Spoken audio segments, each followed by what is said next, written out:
नमस्कार, आपल्या सर्वांचं स्वागत आहे सीएन साखरे अँड कंपनी या एज्युकेशनल चॅनलमध्ये. मी अकाउंटंट चंद्रशेखर साखरे, नाशिक शहर, महाराष्ट्रामध्ये राहतो. आज आपण हिस्ट्री ऑफ डायरेक्ट टॅक्सेशन, प्रत्यक्ष कर आकारणीचा इतिहास समजून घेणार आहोत. यामध्ये ही सर्व माहिती इन्कम टॅक्सच्या गव्हर्नमेंटची जी लिगली वेबसाईट आहे त्यावरनं मला मिळालेली आहे. ती मी मराठीमध्ये आपल्याला सादर करीत आहे. त्यामध्ये कर आकारणी पूर्व इतिहास 1922 साल.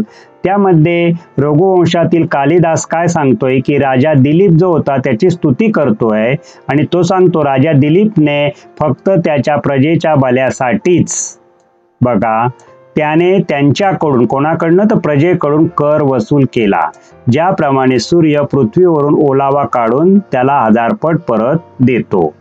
मिळकत आणि संपत्तीवरील कर हा अलीकडच्या काळातील आहे. ही सर्वसाधारण समजूत आहे, परंतु आदिम आणि प्राचीन समाजातही कोणत्या ना कोणत्या स्वरूपात मिळकतीवर कर आकारले जात होते. हे दाखवण्यासाठी पुरेसे पुरावे आहेत. कर या शब्दाची उत्पत्ती टॅक्सेशन पासून झाली आहे, ज्याचा अर्थ अंदाज आहे. हे एक तर माल किंवा पशुधन यांच्या विक्री आणि खरेदीवर आकारले जात होते आणि वेळोवेळी अव्यवस्थित पद्धतीने गोळा केले जात होते. सुमारे 2000 वर्षांपूर्वी सीझर ऑगस्टने सर्व जगावर कर आकारला जावा असा हुकूम काढला. ग्रीस, जर्मनी आणि रोमन साम्राज्यातील कधी उलाढालीच्या आधारावर तर कधी व्यवसायांवर कर आकारला जात असे. अनेक शतके करातून मिळणारा महसूल राजाकडे गेला. उत्तर इंग्लंडमध्ये 1188 मध्ये जमिनीवर आणि सलाधीन टायटल सारख्या जंगम मालमत्तेवर कर आकारण्यात आले. नंतर त्यांना मतदान कर आणि प्राचीन सीमाशुल्क म्हणून ओळखले जाणारे अप्रत्यक्ष कर लागू केले गेले, जे लोकर चामड्यांवरील कर होते. लपवते हे आकारणी आणि कर विविध स्वरूपात आणि विविध वस्तू आणि व्यवसायांवर सरकारच्या गरजा पूर्ण करण्यासाठी आणि त्यांच्या लष्करी आणि नागरिक खर्चाची पूर्तता करण्यासाठी आणि केवळ प्रजेची सुरक्षा सुनिश्चित करण्यासाठीच नव्हे तर देखभाल सारख्या नागरिकांच्या सामान्य गरजा पूर्ण करण्यासाठी लादण्यात आले होते. रस्ते, न्याय, प्रशासन आणि राज्याची इतर कामे. भारतात प्रत्यक्ष कर आकारणीची प्रणाली आजच्या काळात ओळखली जाते. ती प्राचीन काळापासूनही कोणत्या ना कोणत्या स्वरूपात लागू आहे. मनुस्मृती आणि अर्थशास्त्र या दोन्हींमध्ये विविध कर उपायांचे संदर्भ आहेत. प्राचीन ऋषी आणि कायदादाता मनु यांनी सांगितले की शास्त्रानुसार राजा कर लावू शकतो. ज्ञानी ऋषींनी कर हा विषयाच्या उत्पन्नाशी आणि खर्चाशी संबंधित असावा असा सल्ला दिला. तथापि त्याने राजाला आत्यंतिक कर आकारणीविरुद्ध सावध केले आणि सांगितले की दोन्ही टोके टाळली पाहिजे, म्हणजे करांची पूर्ण अनुपस्थित किंवा जास्त कर आकारणी. त्यांच्या म्हणण्यानुसार राजाने कर वसुलीची व्यवस्था अशी करावी की प्रजेला कर भरताना चुटपुट वाटणार नाही. व्यापारी आणि कारागिरांना त्यांच्या नफ्यांपैकी 1/5 व चांदी आणि सोन्यांमध्ये भरावा, तर शेतकऱ्यांनी त्यांच्या परिस्थितीनुसार त्यांच्या उत्पन्नावर 1/6, 1/8 आणि 1/10 भाग द्यावा असे त्यांनी नमूद केले. मनूने या विषयावर दिलेले तपशीलवार विश्लेषण अगदी प्राचीन काळातही सुनियोजित कर प्रणालीचे अस्तित्व स्पष्टपणे दर्शविते. इतकेच नाही तर अभिनेते, नर्तक, गायक आणि नृत्य करणाऱ्या मुलींसारख्या विविध वर्गातील लोकांवरही कर आकारण्यात आला. सोन्याची नाणे, गुरेढोरे, धान्य, कच्चा माल आणि वैयक्तिक सेवा देऊनही कर भरला जात असे. विद्वान लेखक के.बी. सरकार यांनी त्यांच्या प्राचीन भारतातील सार्वजनिक वित्त या पुस्तकात 1978 आवृत्ती प्राचीन भारतातील कर प्रणालीची प्रशंसा केली आहे. प्राचीन भारतातील बहुतेक कर अत्यंत उत्पादक होते अप्रत्यक्ष करांसह प्रत्यक्ष करांच्या मिश्रणामुळे कर प्रणालीत लवचिकता प्राप्त झाली. जरी प्रत्यक्ष करावर अधिक भर देण्यात आला, कर रचना ही व्यापक आधारित होती आणि त्यात बहुतेक लोक समाविष्ट होते. त्याचा पट कर ही विविध होते आणि करांच्या मोठ्या विविधतेमुळे मोठ्या आणि संमिश्र लोकसंख्येचे जीवन प्रतिबिंबित होते. तथापि हे कौटिल्याचे अर्थशास्त्र आहे, जे कर प्रणालीशी वास्तविक विस्तृत आणि नियोजनबद्ध पद्धतीने हाताळले. इसवी सन पूर्व 300 मध्ये कधीतरी मौर्य साम्राज्यातील वैभवशाली वाटचाल सुरू असताना लिहिलेला हा सुप्रसिद्ध ग्रंथ त्या काळातील सभ्यतेचा सखोल अभ्यास आणि राजाला राज्य चालवताना मार्गदर्शन करणाऱ्या सूचनांसाठी खरोखर आश्चर्यकारक आहे. सर्वात कार्यक्षम आणि फलदायी पद्धतीने राज्य करा. अर्थशास्त्राचा मोठा भाग कौटिल्याने आर्थिक प्रशासनासह आर्थिक बाबींसाठी समर्पित केला आहे. प्रसिद्ध राजकारण्यांच्या मते मौर्य पद्धत आतापर्यंत ती शेतीवर लागू होती. ही एक प्रकारची राज्य जमीनदारी होती आणि जमीन महसूल गोळा करणे हा राज्याच्या महसुलाचा एक महत्त्वाचा स्रोत बनला. राज्याने केवळ कृषी उत्पन्नाचा एक भाग गोळा केला नाही, तो सामान्यतः एक षष्ठांश होता, परंतु पाण्याचे दर, जकात, शुल्क, टोल आणि सीमा शुल्क देखील लावले. वनोपजांवर तसेच धातूंच्या खाणकामातूनही कर वसूल केला जात असे. मीठ कर हा महसुलाचा एक महत्त्वाचा स्रोत होता आणि तो त्या उत्पन्नाच्या ठिकाणी वसूल केला जात असे. कौटिल्याने परकीय देशांसोबत चाललेला व्यापार आणि अशा व्यापाराला चालना देण्यासाठी मौर्य साम्राज्याच्या सक्रिय हिताचे तपशीलवार वर्णन केले आहे.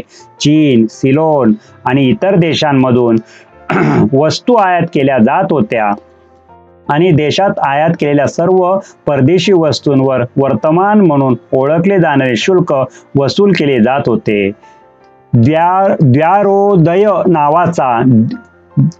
द्व्यारोदय नावाचा आणखीन एक कर होता, जो संबंधित व्यावसायिकाने परदेशी वस्तूंच्या आयातीसाठी भरला होता.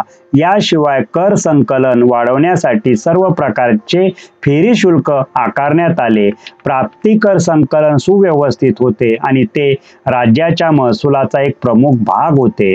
नर्तक, संगीतकार, अभिनेते आणि नृत्य करणाऱ्या मुली इत्यादींकडून आयकराच्या रूपात मोठा हिस्सा गोळा केला जात होता.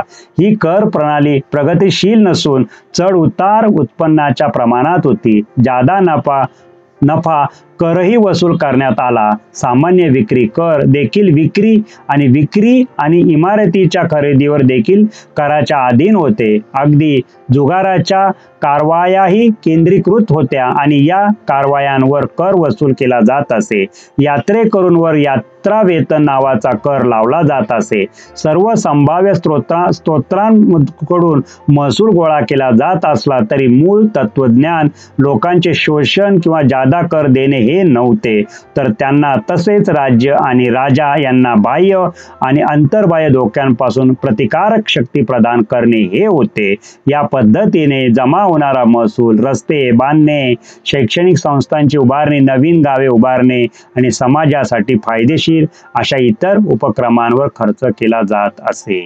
बघा, आज आपण इथपर्यंत समजलो. त्यामध्ये कौटिल्याने अर्थशास्त्रातील सार्वजनिक वित्त आणि कर प्रणालीला इतके महत्त्व का दिले याचे कारण शोधणे फारसे दूर नाही.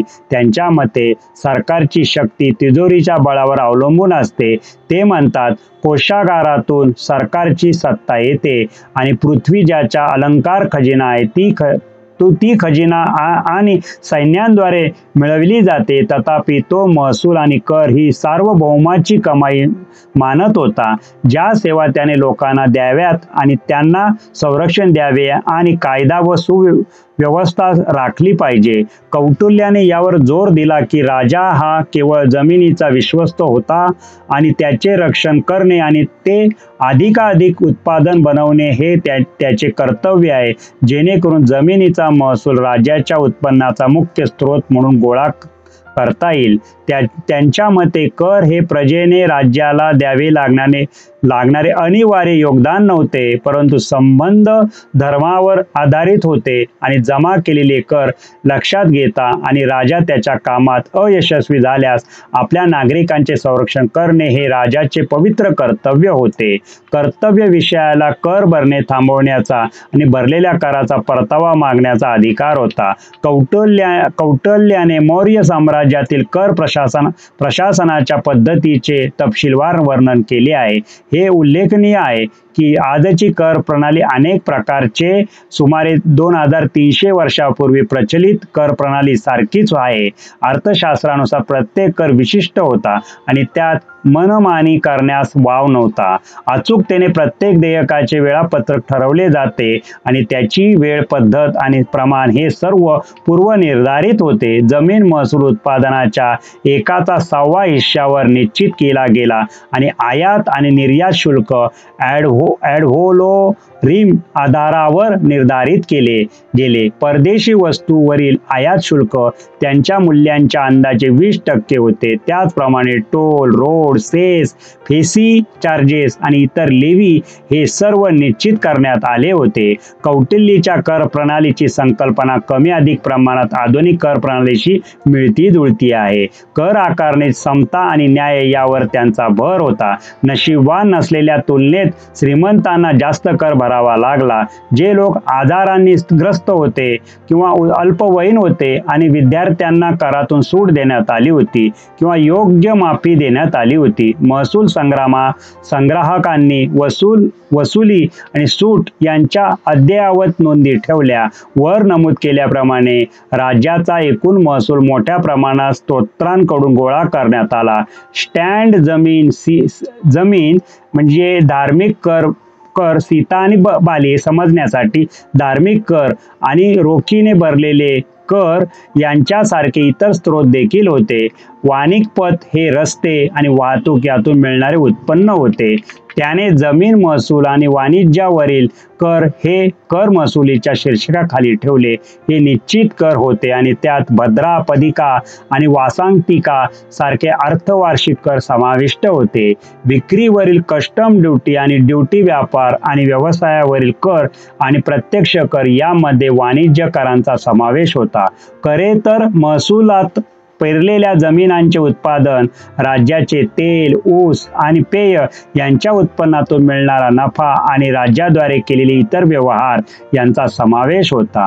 लग्न समारंभात वापरल्या जाणाऱ्या वस्तू, यज्ञ समारंभासाठी लागणाऱ्या वस्तू आणि विशेष प्रकारच्या भेटवस्तूंना करातून सूट देण्यात आली होती. सर्व प्रकारच्या दारूवर 5% टोल आकारण्यात आला. कर चुकवणारे आणि इतर गुन्हेगारांना 600 पानांचा दंड ठोठावण्यात आला.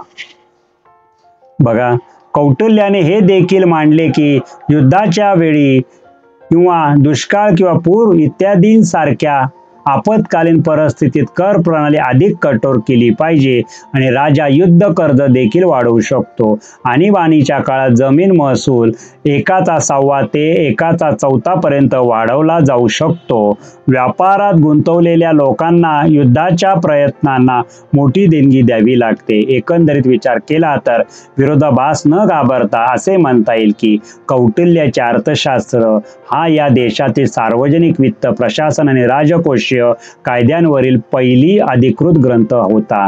कर महसूल आणि करावरील महसूल ही त्यांची संकल्पना कर प्रशासनाच्या क्षेत्रात एक अद्वितीय योगदान होते.